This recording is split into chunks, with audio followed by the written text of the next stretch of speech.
In the quiet village of Morales, tucked between wind-swept hills and silver lakes, lived a boy named Eli. He was just 9 years old, with sand-colored hair that curled at the ends, and eyes too wide for his small face, the kind of eyes that looked like they were always searching for something, even when he wasn't sure what. Morales was a place of whispers. Whispers about borders. Whispers about flags. Whispers that turned into arguments at night when radios buzzed and grown-ups talked in heavy voices. Two neighboring countries, once brothers, now rivals, were preparing for war, and even the silence in Eli's home carried the weight of fear. Eli didn't understand politics, but he understood silence. His mother no longer hummed while baking. His father, a schoolteacher, had stopped telling bedtime stories. Even the birds seemed to fly lower, as if the sky itself had become too heavy. He began to notice something strange. Children at school had stopped playing together. Some whispered that certain last names were from the other side. Games were no longer just games. They became divides. Eli, who had never chosen a side in anything, suddenly found himself alone. One afternoon, while wandering through the tall grass behind his house, Eli discovered something. It was a patch of stones, carefully arranged in the shape of a circle. At its center, a single white feather stood upright in the dirt, like someone had planted it. It was small but unmistakably intentional. Something about it felt sacred. He didn't know who placed it there, but every day he returned. And each time there was something new. A button, a colored string, a folded paper star. Quiet messages from someone else who came, someone he never saw. Someone who might also believe in something beyond flags and fear. Eli began to leave his own offerings. A marble, a leaf shaped like a heart, the cap of his favorite pen. A secret ritual was forming, one that no adult could control. And then one morning Eli saw tanks in the valley. They were still distant, but moving. The war was coming. And the little boy with the searching eyes knew. He had to do something. The tanks grew closer each day. From his window Eli could see them, dark shapes crawling like beetles across the horizon. He heard the hum of worry in every adult's voice. No one talked about school anymore. People spoke of hiding, of evacuating, of what might be lost. But Eli couldn't stop thinking about the circle. One evening, he went back just before sunset. The air smelled of iron and earth. The sky burned orange. The circle was still there, untouched. A folded paper crane sat in the center now. Delicate, carefully made. Eli picked it up, turned it in his hands, and noticed a single word written inside the wing. Hope. That night he made a decision.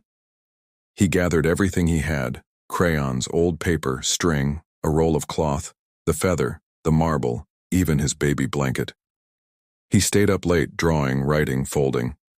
He didn't know exactly what he was doing, but it felt like building something bigger than himself. At dawn, he walked alone to the hill near the old border, the invisible line that now split people apart. It was a dangerous place, but the soldiers weren't there yet. His heart thudded as he stood at the center of the clearing, unrolled the cloth, and began arranging everything into a circle. Around it he placed drawings, two hands reaching for each other, children holding flags together, birds flying in circles. In the middle, he placed the paper crane with the word hope, and then lay down his blanket as if it were a welcome mat for peace itself. When he stepped back, the wind picked up. And then, without warning, a child appeared. On the other side of the border, a girl about his age, wearing dusty shoes and a red scarf. She looked at him, then at the circle. Slowly, carefully, she walked toward it, never breaking eye contact. She knelt. She placed a single toy soldier in the center. Then she looked at Eli and smiled. A real smile, the kind only children know how to give. They sat there in silence. Two children, two sides, one circle. The soldiers arrived minutes later, but they didn't fire. They didn't shout. They stared at the scene. A strange peace offering made of crayons and feathers, guarded not by guns but by children. And something shifted. In the stillness, nobody moved. Nobody dared to. Word of what happened spread faster than any bullet could travel. Photos were taken. A soldier with trembling hands captured the image. Two children sitting beside a handmade circle of symbols, at the edge of a war not yet begun. The image was strange, almost surreal, like peace had arrived before the war could start. A symbol too beautiful to ignore. The generals saw it. The politicians saw it. The people, tired, frightened, desperate for something human, they saw it too. And something remarkable happened. The tanks stopped moving.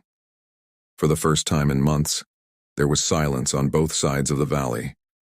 Not the silence of fear, but of listening. The kind that happens right before a miracle. A ceasefire was announced that very night, not because of a treaty, not because of negotiations, but because two children reminded the world what peace looked like. In the days that followed, people began visiting the circle. Some brought flowers. Others brought broken toys, torn photos, handwritten letters. No one dared remove the original items. Eli's marble stayed in its spot, shining like a tiny sun. And though no one spoke it aloud, they all knew. It had begun with him. A boy with no power but a heart full of symbols. Eli never tried to become a hero. He didn't understand what diplomacy meant. He only knew that fear didn't feel right, and that silence needed to say something. Years later, when peace held and borders softened, the circle became a permanent memorial. Not to war, but to what stopped it. A stone plaque was placed beside it. It read only this: "Where words failed, wonder spoke."